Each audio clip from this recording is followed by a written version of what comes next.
So when you're done with your animation and you're ready to export it, there's a couple of steps you're going to need to do to prep the animation. Otherwise, when you export it and you open it in QuickTime, it's going to be black on black.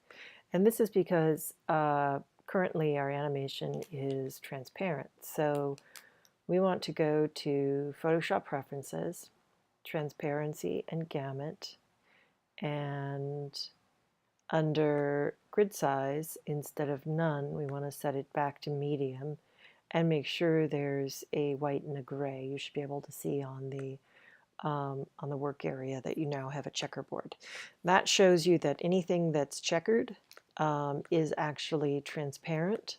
So in this case, I've got black line, and by default, when you export a video, it puts it on a black background. So the entire thing is going to be black. So what I want to do here is go ahead and fill each of my layers with white. Now I could go to Edit Fill, but it's not easy for me to access my Shift F5 hotkey on a laptop. So instead of that, I'm going to use a brush, but I'm just going to make the brush size huge, so it will be the equivalent of a fill. Now all you're going to see here is a crosshair. If I zoom out a whole lot, you'll see that this is in fact a giant brush. And then I'm going to select a white for my fill color. I want to make sure it's 100% white. And then under mode, if I left it at normal, I would just be filling the whole thing to white. I Command Z backwards. So instead I'm going to choose multiply, and I'll do one layer at a time. So this one, it fills with white, but when it multiplies it, it leaves the black. So then I'll go to the next layer, make it visible, make sure that layer is selected, and fill that one. And I'll go ahead and do this for each frame. And then when I export it this time, it will have a white background on each frame. Now, of course, after I do that, I need to clear my timeline. So I go to the drop down here and do delete animation. And then I do make frames from layers. Now, since this is a short video, I want to loop it. So I'm going to select the first frame, hold down Shift, and select the last frame. Well, yours won't be quite as short because you'll have 15 to 20.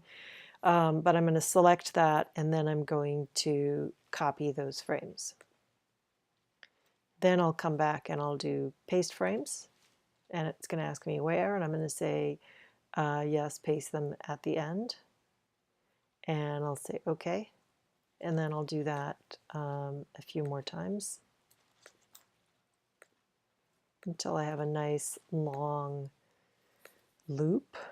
We can always choose to stop the video short, but if it doesn't loop enough, then it'll start and stop and move on in Vimeo or YouTube. So I'm going to do it quite a number of frames.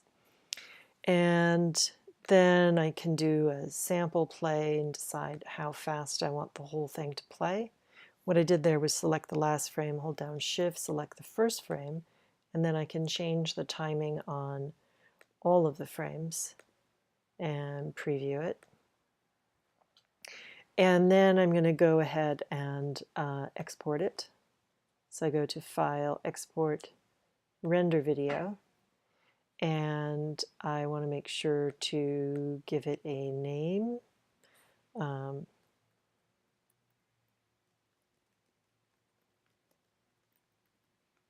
It's always a good idea to include your name in the name of the video, and then select a folder where I'm going to be placing it. And then it's going to be QuickTime, animation high quality, 1920, 1080. I changed this, so I'm just going to set that back to none. Yours by default should be none, and then I'm going to go ahead and render it.